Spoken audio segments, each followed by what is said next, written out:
Assalamualaikum warahmatullahi wabarakatuh.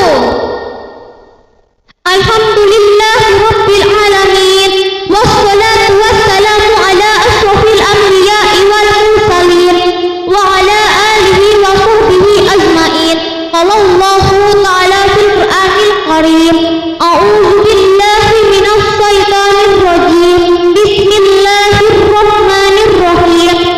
Wa idza ta'adzana rabbukum la in sakartum la azidannakum wa la in kafartum inna azabi lasyadid. Amma ba'du. Segala puji bagi Allah yang telah menciptakan manusia dengan sebaik-baik bentuk dan rupa. Salawat serta salam kita haturkan kepada Nabi besar Nabi Muhammad sallallahu alaihi wasallam yang telah menyelamatkan kita dari kesesatan menuju pintu hidayah. Para dewan juri yang saya hormati, hadirin dan hadirat yang dimuliakan Allah Subhanahu wa taala dan teman-teman yang saya cintai. Hadirin dan hadirat yang saya muliakan, dalam kesempatan ini saya akan menyampaikan sebuah pidato dengan tema mensyukuri nikmat Allah. Allah Subhanahu wa taala berfirman, A'udzu billahi minasy syaithanir rajim. Bismillahirrahmanirrahim.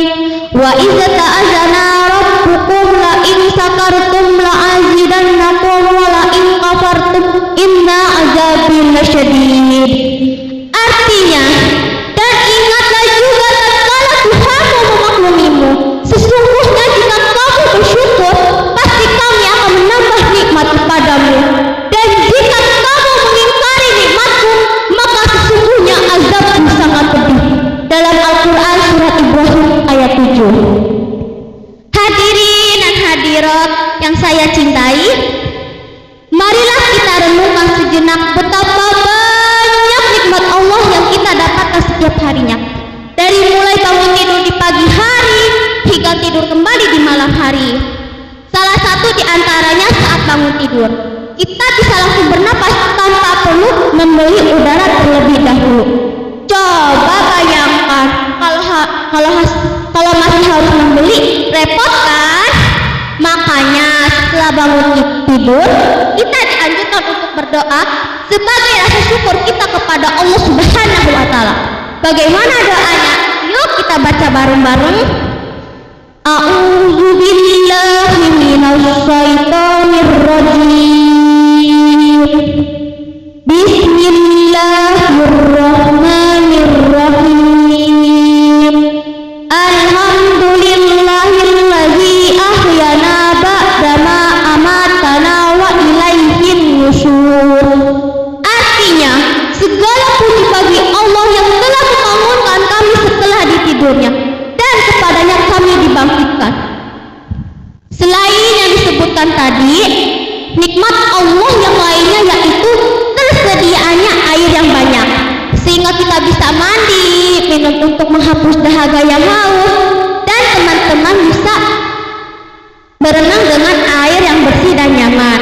Tanaman bisa tumbuh dan ibu-ibu bisa mencuci air yang bersih, dan ibu-ibu bisa mencuci dengan bersih. Alhamdulillah. Adapun nikmat lainnya yaitu berupa kesehatan. Kita mempunyai badan yang sehat sehingga kita bisa belajar, bermain, mengaji dan beraktivitas lainnya. Coba bayangkan kalau kita sakit, kita tidak bisa apa-apa, paling cuma bisa tidur-tiduran dan badan terasa sakit. Apalagi sampai harus dirawat di rumah sakit. Nauzubillahi min dzalik. Terlepas dari itu semua, tentu kita semua tahu seluruh dunia digemparkan dengan adanya wabah atau virus corona. Oleh karenanya, kita harus menjaga kesehatan kita, karena kesehatan merupakan hal terpenting dan utama. Jika kita positif terkena corona, kita akan diisolasi, yang berarti kita akan jauh dari orang-orang tercinta. Jangan sampai ya teman-teman, mudah-mudahan kita sehat selalu. Amin ya rabbal alamin.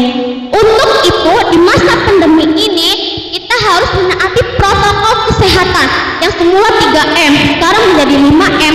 Apa itu 5M? 1. Mencuci tangan. 2. Pakai masker. 3. Berjaga jarak. 4. Menghindari kerumunan. 5. Membatasi mobilisasi interaksi. Jangan sampai 5M ini menjadi 6M, 7M, 8M, dan seterusnya untuk membuat mumet.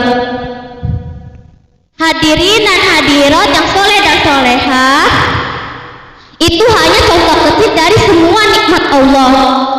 Bahkan di Al-Quran disebutkan, andai semua lautan diubah menjadi tinta, niscaya tidak akan cukup untuk menulis semua nikmat Allah. Karena nikmat Allah yang betul-betul melimpah ruah tak terhingga. Teman-temanmu yang soleh dan solehah, saya ingin bercerita nih. Dikisahkan pada suatu hari Nabi Musa didatangi oleh orang miskin.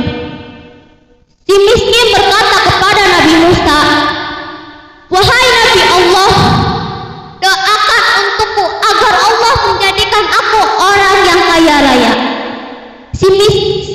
Nabi Musa pun tersenyum dengan permintaan itu. Beliau berkata, "Wahai Nabi Allah, wahai saudaraku, perbanyaklah bersyukur kepada Allah." Si miskin pun terkejut dengan kesal. Ia berkata, "Bagaimana aku bisa bersyukur sedangkan kondisiku seperti ini?" Akhirnya si miskin pergi meninggalkan Nabi Musa dengan perasaan kecewa. Di kesempatan lain, ada orang kaya yang menghadap kepada Nabi Musa. Dia berkata, "Wahai Nabi Allah, tolong sampaikan kepada Allah agar aku dijadikan orang miskin sehingga aku tidak terganggu dengan hartaku." Nabi Musa pun tersenyum. Beliau berkata, "Wahai saudaraku, mulai saat ini berhentilah bersyukur kepada Allah." Mendengar jawaban Nabi Musa, akhirnya si kaya menjawab, "Wahai Nabi Allah, bagaimana aku tidak bersyukur dengan karunia nikmat yang banyak ini? Allah telah memberikanku mata yang dengannya aku bisa melihat. Allah telah memberikanku telinga yang dengannya aku bisa mendengar. Allah telah memberikanku tangan yang dengannya aku bisa bekerja. Dan Allah telah memberikanku kaki yang dengannya aku bisa berjalan." Singkat cerita, dari kisah itu ada perubahan mencolok dari keduanya. Si miskin yang tidak mau bersyukur kepada Allah akhirnya semakin miskin, dan si kaya yang selalu bersyukur kepada Allah akhirnya semakin kaya dan hidup bahagia. Nah, teman-temanku sekalian, dari kisah itu kita bisa mengambil hikmah dan pelajaran agar kita senantiasa bersyukur kepada Allah. Kita harus berterima kasih dengan semua karunia nikmat yang banyak ini. Bagaimana berterima kasih kepada Allah? Yang paling mudah adalah mengucapkan alhamdulillah.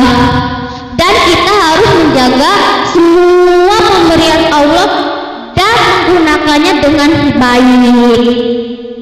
Jangan lupa beribadah dan selalu berdoa kepada Allah agar kita ditambahkan nikmatnya.